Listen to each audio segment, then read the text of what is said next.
Happy New Year!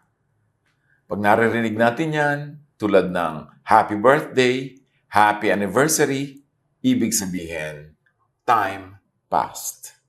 Lumipas ang panahon. Nais kong bigkasin ang ilang mga linya sa tula na To the Virgins to Make Much of Time by Robert Herrick. Gather your rosebuds while you may. Old time is still a-flying, and the same flower that smiles today, tomorrow will be dying. Pitasin na raw ang mga bulaklak na gustong pitasin kasi lumilipad ang oras. At yung bulaklak na ngayon ay nakangiti, bukas, looy na. The glorious lamp of heaven, the sun, the higher his a-getting, the sooner will his rays be run, and nearer his to setting. Ang maningning daw na araw, habang tumataas sa bubong ng langit, papalapit na rin ang kanyang paglubog. Yun ang pag-andar ng panahon, laging umaandar. Time flies though it has no wings. At hindi ito napipigil, tuloy ng tuloy. Pag sinasabi nating Happy New Year, Happy Anniversary, Happy Birthday, anong ibig sabihin natin? How can one be happy? By having a happy new mind. Sapagkat ang kaligayahan, ang kasiyahan ay nasa paraan ng pag-iisip. At yan ang pamagat ng ating pag-aaral ngayon sa pagbubukas ng isa na namang bagong kabanata ng buhay ng isang bagong taon. Happy New Mind. People are born. People grow old. People grow up. And then, people die. Yan ang katotohanan ng buhay na hindi naman napalitan mula noon hanggang ngayon. The older you grow, the more people you know die. The more funerals you attend. Kaya nalalaman mong medyo nagkakaedad ka na, padami ng padami sa mga dati mo ng contemporaries o kilala, ang nag-iisa-isa ng umuwi sa Diyos. At parami ng parami ang mga pagdalo mo ng mga libing at kung ano-anong mga lamay at kung ano-anong mga memorial services. Sa buhay kasi sa una, kayo ang grade 1. Yung batch mo, paggising ng yung isip, grade 1 ka, may mga lolo at lola, tatay at nanay, may mga uncle at auntie. Pagdating ng panahon, kayo na ang uncle at auntie, batch nyo na ang tatay at nanay, then nagiging kayo mga lolo at lola, and sooner, kayo na ang graduating class. Na kung sino yung mga matatanda ng bata ka na nagsisimulang sa makabilang buhay, pagdating ng panahon, kayo na pala ng batch nyo ang nasa departure area, waiting for your boarding call. Job 34:15, all humanity would perish together, and mankind would return to the dust.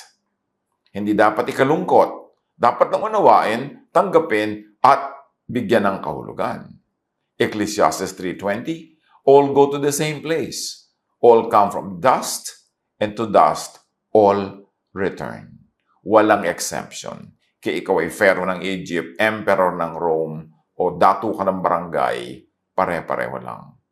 Ecclesiastes 3:2, there's a time to be born, and a time to die. It's a fact of life. It is not something to be sad about or to mourn about. It is something to learn from. Knowing this, being conscious of this, should make us better, not bitter. Better at time and energy planning and management. Kung tayo ay conscious na ang buhay ay may takdang simula at wakas, yung earthly life at least, dapat maging mahusay tayo sa time management kasi limited ang time natin. Mahusay tayo sa energy planning kasi limited ang ating energy. Time and energy, youth are consumable and none renewable. Psalm 90 verse 10, we live about 70 years or if we are strong, 80 years. But most of them are filled with hard work and pain. Then suddenly, the years are gone and we fly away. Yun daw ang buhay kung ikaw ay blessed na mabuhay ng isang full cycle, full life, 70 years. At kung may bonus, dahil malakas ka, 80 years. More than that, super bonus na, huwag ka na lang yung masyadong, halimbawa, may sakit na yung quality of life, kulang-kulang na. So, ano ang mahalaga sa buhay? It's not the years in your life, but the life in your years. Hindi nadadaan ang buhay sa haba ng mga taon, kundi sa uri ng kalidad ng buhay na ating nalasap. So ang tanong, to have a happy life, and even a happy ending if you must, paano susulitin ang buhay? Paano magiging maximum ang ating paglasap ng blessing sa buhay? As we always say, minimize pain. Don't spiritualize or glamorize pain. Huwag mag-volunteer to be going through pain. Huwag maghanap ng pain sa buhay. Huwag din itong ipataw sa iba kung hindi kailangan. Huwag laging hanapin at daanan ang pagdurusa. Minimize it. Kayo na ang bahala mag-isip kung paano yung i-minimize ang pain. Halimbawa, may hinihigang kayo na ang mga spring ng kama nyo tusok-tusok, nakatusok sa likod yung magdamag. How do you minimize pain? Either magpalit ka ng kutsyon o maglagay ka ng mas makapal na sapin o kung ano man gagawa ka ng paraan, but you minimize pain. Don't suffer needlessly. Pag naiiwasan ang pain, iwasan. Pag nababawasan, bawasan. Ano man yon? Pain sa body, pain sa spirit, pain sa emotion, pain sa relationships. Maximize pleasure. Don't demonize pleasure tulad ng ginagawa ng maraming relihiyoso. God gave us all the nerve endings in the correct places so that those nerves will be tickled, titillated, and satisfied. God ang nagbigay ng ating body, God ang nag-design ng ating systems, kaya makikita natin we were designed for pleasure because God likes us to enjoy the life that He gifts us with. And then, of course, do the most good. Yan ang gagawin natin sa buhay.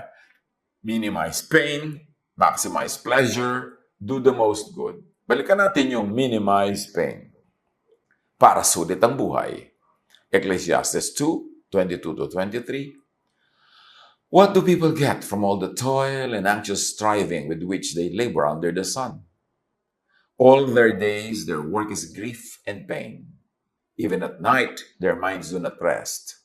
This too is meaningless.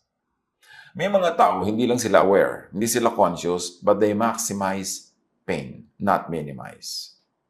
Matutulog na lang sila, makikipag-away pa kung kanino through the phone or the internet. Di may baon-baon silang pain sa paghiga. May holiday, may magandang season to be happy, doon pa makikipagkala sa boyfriend o girlfriend, doon pa makikipagkasira sa asawa, doon pa makikipag-away kung kanino, di na-maximize yung pain imbes na minimize. Meron na ngang sakit, may kalungkutan na nga, makikipag-away pa, mga away pa, na ma-maximize yung pain kasi dumadami ang mga nahihirapan at nasasaktan. Minimize pain in your life. Kayo na mag-isip kung paano. Huwag ninyong laging hanapin, laging i-idolize, i-idealize ang pagdurusa. And then, of course, as we said, maximize pleasure.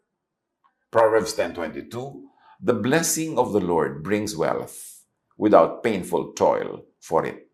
So, kita nyo, ang gusto ng Lord talaga, mabless tayo with wealth without much pain. If possible, in a painless way. Yun ang kalooban niya para sa atin. So, maximize your pleasure. Pag may ibinibigay sa yung pleasure ang Diyos, huwag kang mag-guilty. Enjoyin mo. Learn how to share, but then enjoy your part of it. Psalm 16:11, you make known to me the path of life. You will fill me with joy in your presence. Ganun ang Diyos. Mabait. With eternal pleasures at your right hand. Dagdag pa ng Psalm.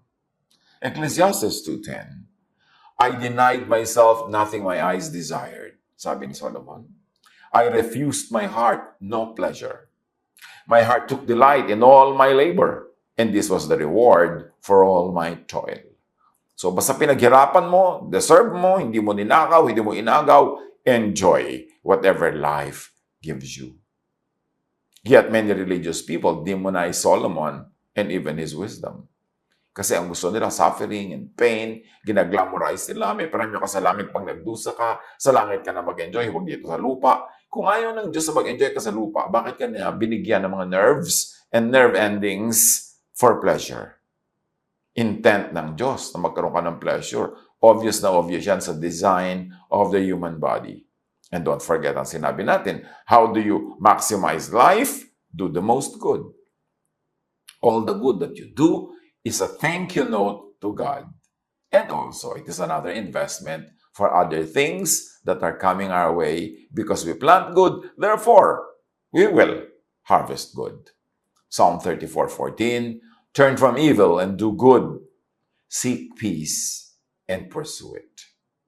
In Galatians 6:9, let us not become weary in doing good, for at the proper time, we will reap a harvest if we do not give up. Gumawa ng mabuti para umani ng mabuti. At huwag mag-guilty na pag gumagawa ka ng mabuti, meron ka ring iniisip na aani ka. Kaya kung nga nagtatanim para umani, hindi ka dapat mag-guilty for that. Natural lang yun. So, huwag magsawa sa paggawa ng mabuti dahil ang lahat ng ginagawa nating mabuti, babalik din sa atin. At kung hindi man bumalik, nakagawa tayo ng mabuti dahil na-advance na yung buti na ibinigay ng Diyos. Doon tayo kumuha ng lakas para gumawa ng mabuti. So, pasulitin ang buhay. Fill life with happy periods. Childhood, youth, early adulthood, senior years, retirement, and all that. Fill life with happy years, months, weeks, days, hours, minutes, moments. Hanggang kaya magsaya. Umimbento ng saya, gumawa ng saya, gumawa ng ginhawa, gumawa ng kung anong masarap, lasapin ng masarap. Yun ang magandang kalooban ng Diyos para sa atin. Hindi niya tayo nilikha para pagdusahin, para pagtiisin at para pahirapan, hindi sa ang Diyos. So huwag nating isipin na yung itinuturo ng maraming religious thought na magdusa ka, magtiis ka, yun ang kagustuhan ng Diyos. Madalas yun lang ang gusto ng religion kasi gusto niya yung mga non-complaining, non-stop workers for religion, kaya ginaglamorize ang pagdurusa. Pero ang Diyos, gusto niya tayo nagpapahinga, tayo ay nag-enjoy. And help others do the same with their lives.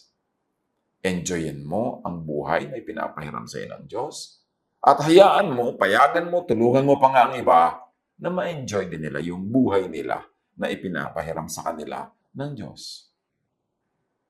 Let spirituality and religiosity add to your enjoyment of life, not subtract from it. Huwag nating hayaan na ang ating pagiging relihiyoso ang magtanggal ng ligaya, ng sarap ng buhay. Dapat nga yung ating religious belief, yung ating spirituality, ang lalong maghanda sa ating puso at isip para tumanggap ng mga pagpapala ng Diyos, para ito yung makita, ma-appreciate, at ma-share pa sa iba. John 10:10, anong sabi ni Jesus? The thief comes only to steal and kill and destroy. I have come that they may have life and have it to the full. Nakita niyo ang intention ni Jesus para sa atin? Sabi niya, ang magnanakaw, at hindi ako yun, Sino ba yung magnanakaw mamaya? Tangkain natin kilalanin. Ang magnanakaw, walang ginawa yan, kundi magnakaw, pumatay at manira. Sabi niya, ako, kaya ako dumating para magbigay ng buhay. Buhay na punong-puno, makulay, masaya, puno ng musika, puno ng pag-ibig. Yung John 10:10 na yan, sino yung the thief? Let's read it. At least for our purposes now, the thief is Pharisaic religiosity, misguided spirituality, kasi yan ang nagnanakaw sa tao ng pleasure, ng ligaya, at nag-glamorize ng pain and suffering. So the thief could be Pharisaic religiosity, yung type of brand of religiosity ng mga Pharisees, misguided spirituality, always demonizing pleasure and glorifying pain. So the thief comes only to steal and kill and destroy. I have come that they may have life and have it to the full. At meron tayong strong basis for thinking na yung thief referred to by Jesus are the Pharisees. Religiosity, legalism, kasi yun ang lagi niyang tinuligsa nung siya ay nandito sa lupa at nagtuturo. How to have a happy life? Have a happy mind. Have a happy heart. Because everything comes from the mind and the heart. Ang ating pananaw, ang ating punto de vista, ang pagtingin natin sa mga bagay, pagpapakahulugan natin sa lahat-lahat ng bagay, nagmumula sa ating puso. Make your heart and mind the kingdom of God, the kingdom of heaven. Yung iba naman kasi, lagi ang itinuturo at ipinipilit nila ang kingdom of God, ang kingdom of heaven, nandun sa pagkalayo-layong kung saan na kailangan puntahan mo yun. Ang daan, mamatay ka muna. Ang daan, magdusa ka. Ang daan patungo sa kalangitan, sa kaharian ng Diyos, ay puno-puno ng tinik, ng dawag, ng pagdurusa, ng hinagpis. Kaya tinanong si Jesus ng mga Pharisees tungkol dyan sa kingdom of God. Luke 17:20-21.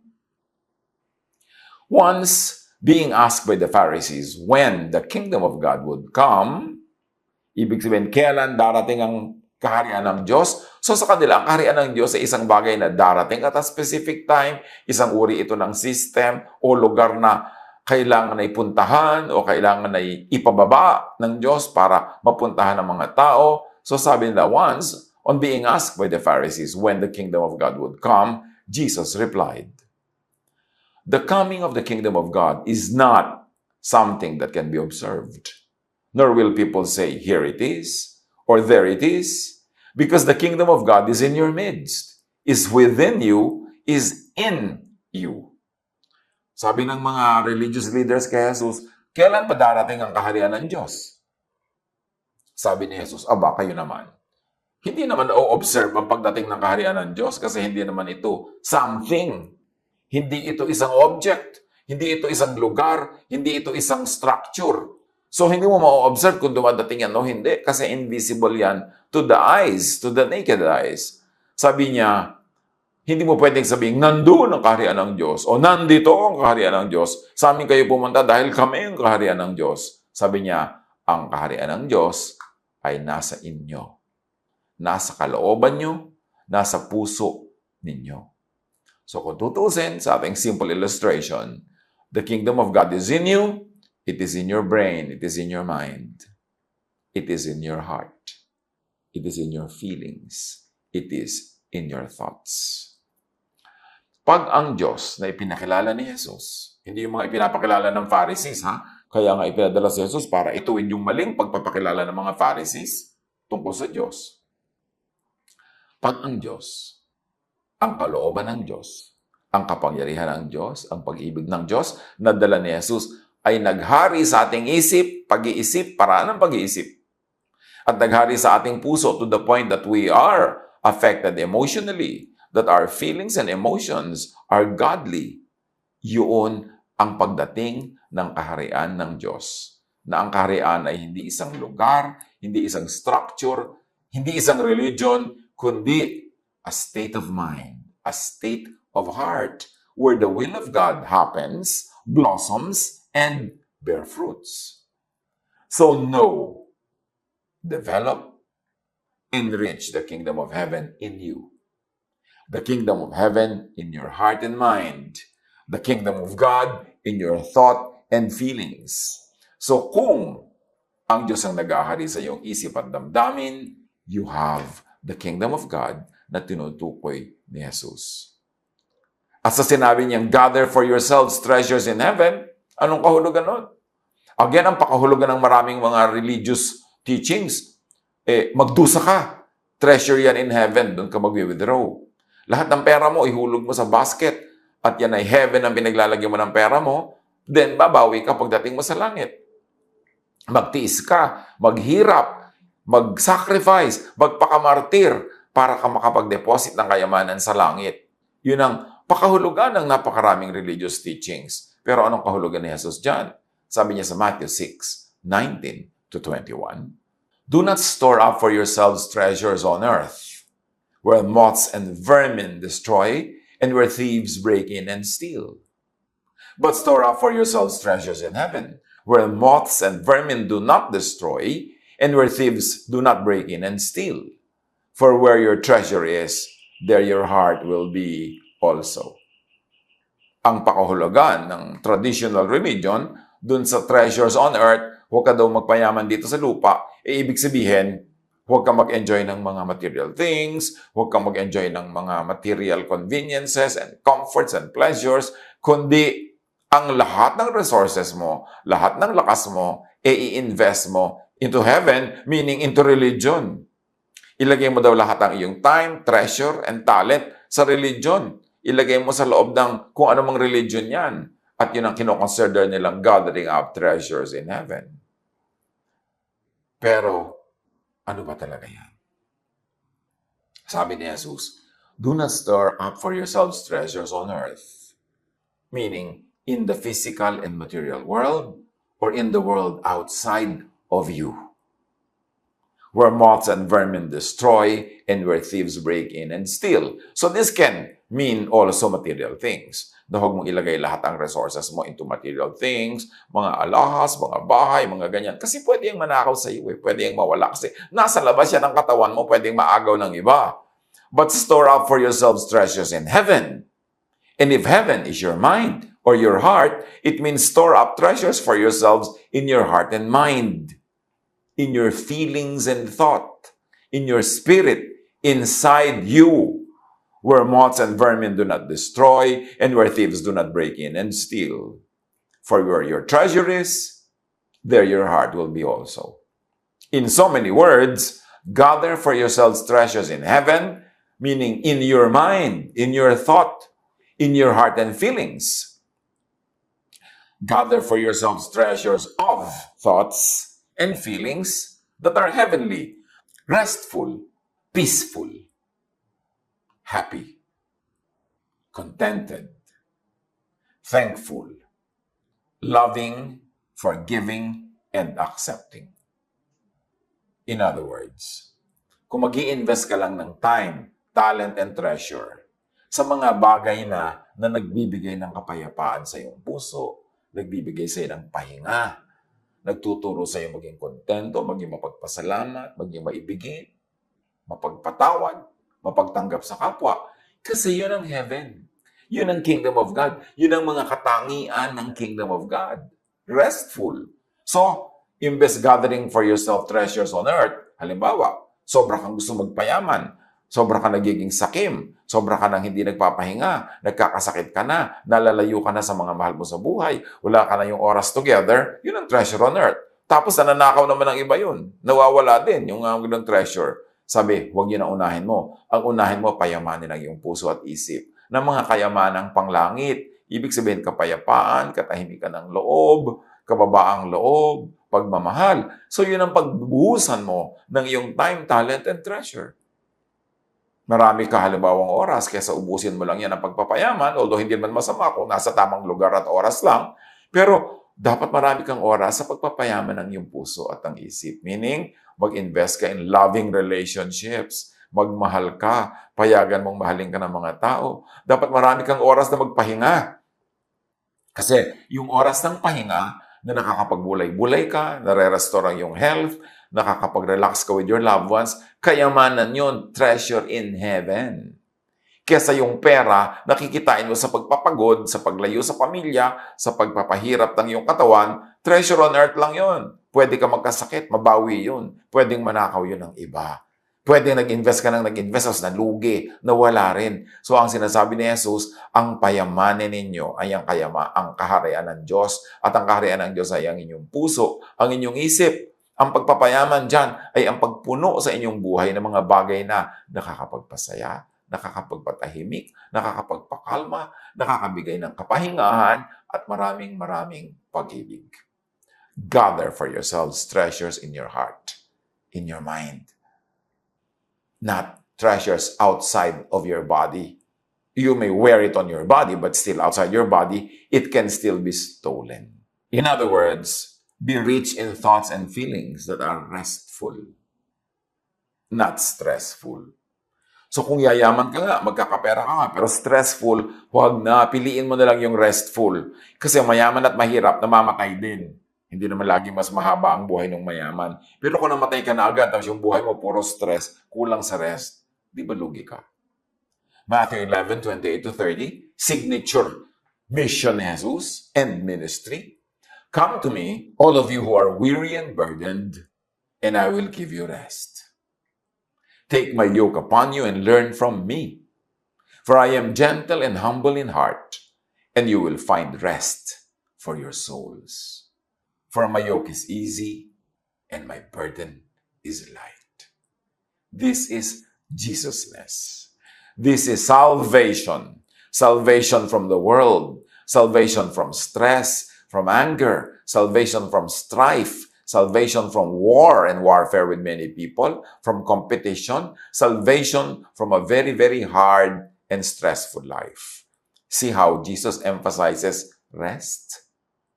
At magiging restful ka lang kung hindi ka greedy. Kung hindi ka magpapadaya sa mundo na gusto mong puro kayamanan na pang material lamang, to the point na nagdurusa ka na ang iyong katawan, ang iyong kalusugan, ang iyong emosyon, is it worth it? Marami kong minsan nagtatanong sa akin, Tito, ang ganda po ng trabaho ko, ang laki ng sweldo, pero maloloka na po ako sa stress. O kaya masisiraan na po ako ng ulo sa intriga, sa dami ng gulo. Ano pong gagawin ko? Anong gagawin mo? Di umalis ka sa trabaho na yan, aanin mo yan, dami-daming pera, stress ka naman. Ang mahalaga, kumikita ka lang enough para mabuhay ka ng tahimik, ng may konti man lang kahit konti kasaganahan, ginhawa. Pero yung ang dami-dami mong perang nadadagdag sa kita mo, pero ang bayad naman, yung nasisira ang iyong puso, nasisira ang iyong kalusugan, nasisira ang relationship mo sa mga workmates, sa competition, and even with family, it's not worth it. Ang payamanin mo is the kingdom of God in you, your heart and your mind. Not your pocket. Kasi pinayaman mo yung pocket mo, napipila siya, nadudukutan, nawawala yung laman niyan. Pero yung nasa loob ng puso mo, sinong pwedeng numakaw nun? Yun ang kingdom of God. Be rich in thoughts and feelings that are peaceful. John 16:33, I have told you these things, so that in me you may have peace. In this world you will have trouble, but take heart. I have overcome the world. How did Jesus overcome the world? The law condemns, but the love of Jesus overcomes the law. Jesusness saves and gives peace.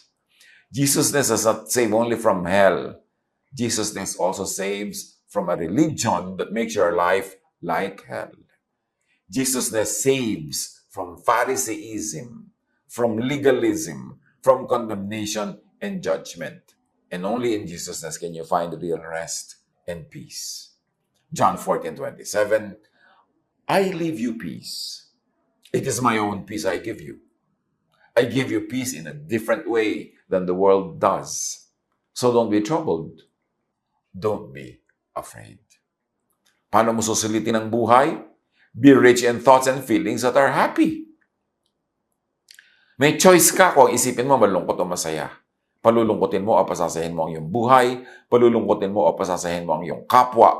Nasa style mo yan. John 15:11, I have told you this so that my joy may be in you and that your joy will be complete. Yan ang kalooban ng Diyos through Jesus. Maging joyful, maging happy tayo. And yet many people invite loneliness and sadness. They burn bridges instead of build walls. They destroy relationships instead of build them up. Nag-everything or nothing sila sa buhay, and usually they end up with nothing. Hindi sila marunong makontento with something, with a little something. Gusto nila everything. So ang nangyayari, natatalo sila sa kanilang mga sugal na pinapasok sa buhay, hindi nagiging everything, nagiging nothing. At kahit maging everything pa, kaya mo bang dalhin ang everything? May stress ka to maintain and to keep everything. So, godliness with contentment is a great gain. Be rich in thoughts and feelings that are contented. 1 Timothy 6:6, godliness with contentment is a great gain. Even in the game of love, even in romantic love, maraming pain because people are never contented.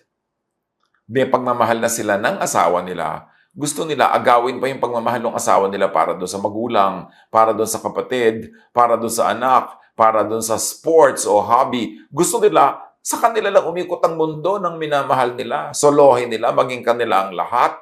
Hindi sila makontento sa a slice of their loved one. Gusto nila yung buong-buong loved one. How can that happen? Are you big enough to feel the whole heart of your loved one? Hindi ka ba magiging humble enough to accept na hindi mo siya kayang punuin? Kailangan din niya ng ibang tao? Na kahit mahal mo siya, asawa mo siya, kailangan din niya yung kanyang magulang, yung kanyang kapatid, yung kanyang mga kaibigan, kailangan din niya yung mga iba pang bagay, mga libangan niya, mga interest niya sa buhay. Hindi sa iyo na lang iikot ang buong mundo niya. It's impossible. It is not sustainable. Kaya maraming naghihiwalay na magmamahalan kasi gusto mo solohin mo siya. Ayaw mo siyang i-share. Meron lang tayong kanya-kanyang share, kanya-kanyang slices sa puso ng mga minamahal natin. Kasi malaki ang puso ng tao. Maraming kailangan para ito mapuno. Hindi ito kayang punuin ng isa lamang. It's an illusion to think that you can fill the heart of your loved one or your loved one alone can fill you. Kasi pag ginawa mong your loved one alone will fill you, mapapagod siya, kafe-fill sa'yo. Kasi lagi kang kulang, lagi kang nagdedemand, lagi kang naghahanap. Learn to be contented even in the game of love para tahimik ang buhay. Be rich in thoughts and feelings that are thankful, grateful. Luke 17:16, he threw himself at Jesus' feet and thanked him. And he was a Samaritan. Yun yung pinagaling ni Jesus. Yung mga Jew hindi nga nagpasalamat.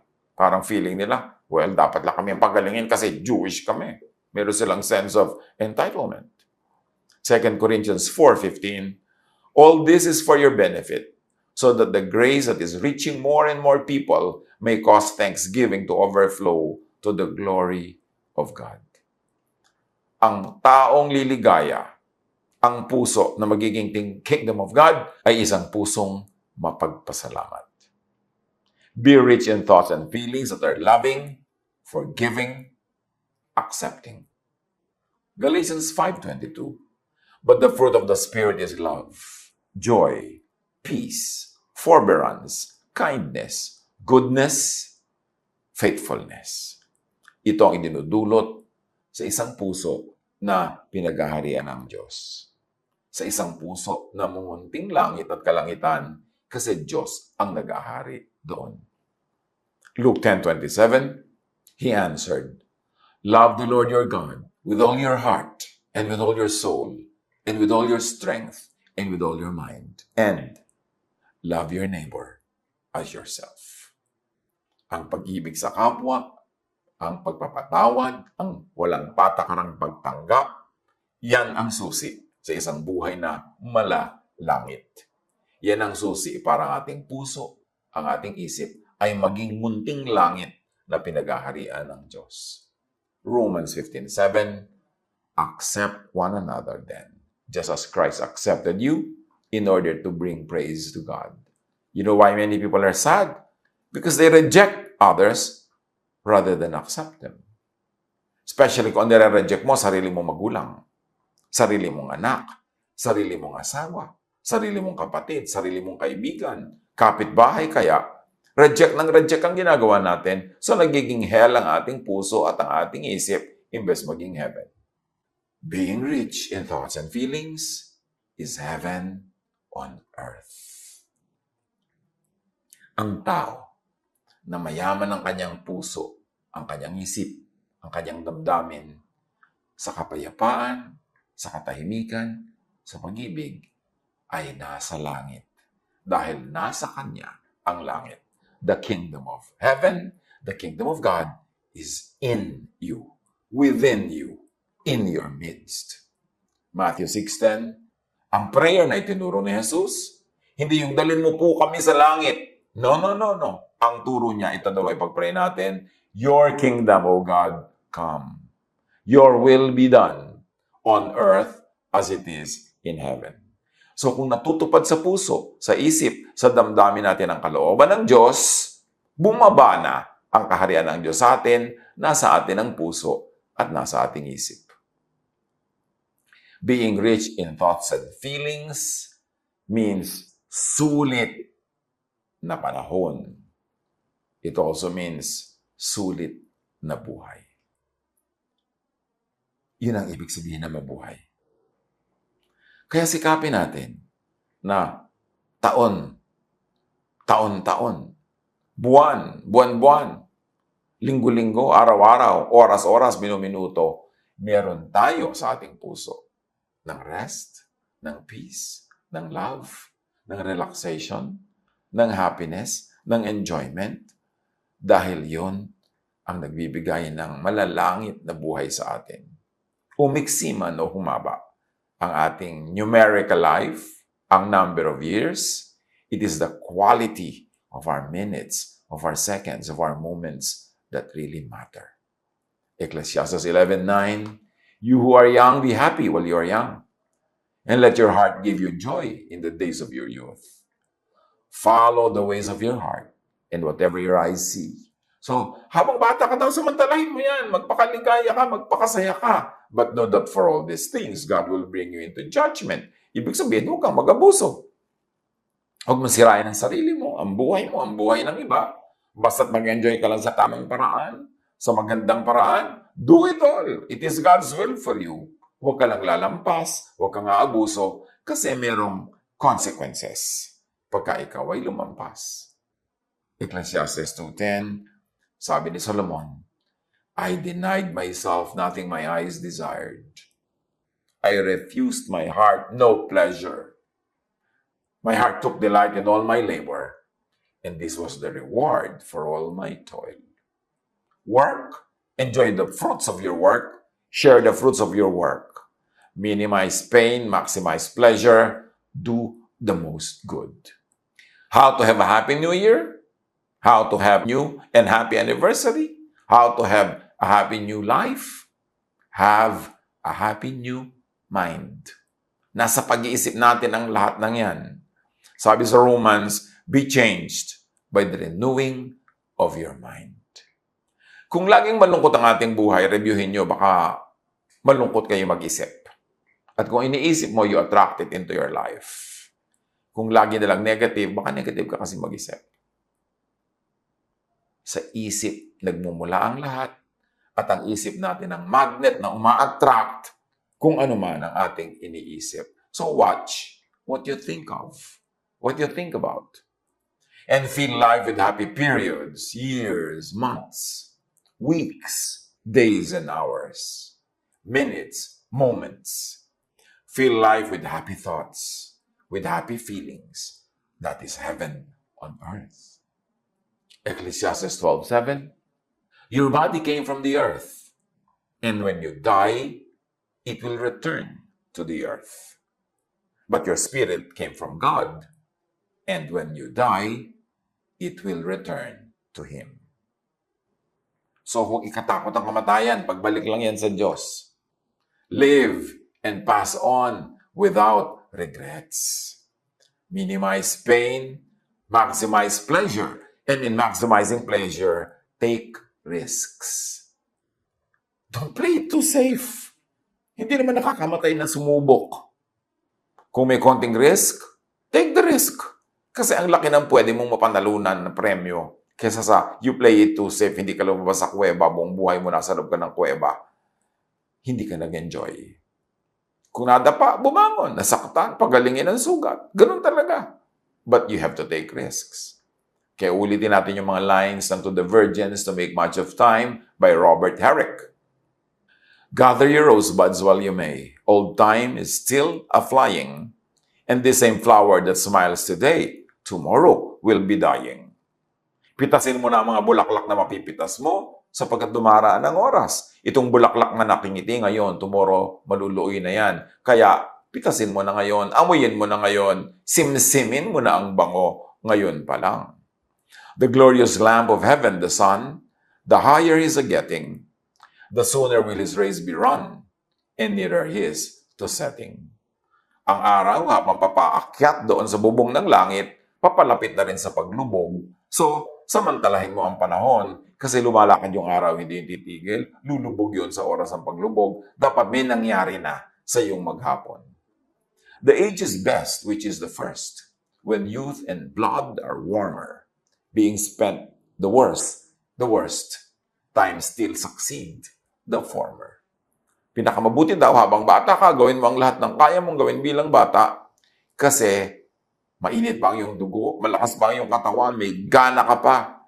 Dahil pag hindi mo yan sinamantala, lilipas din ang iyong kabataan, magiging matanda ka rin, at magtatagumpay ang oras, magwawakas ang iyong buhay, baka naman sa mga paglubog ng araw sa iyong buhay, ay punong-puno ka ng pagsisisi at mga regret sa mga bagay na hindi mo nagawa.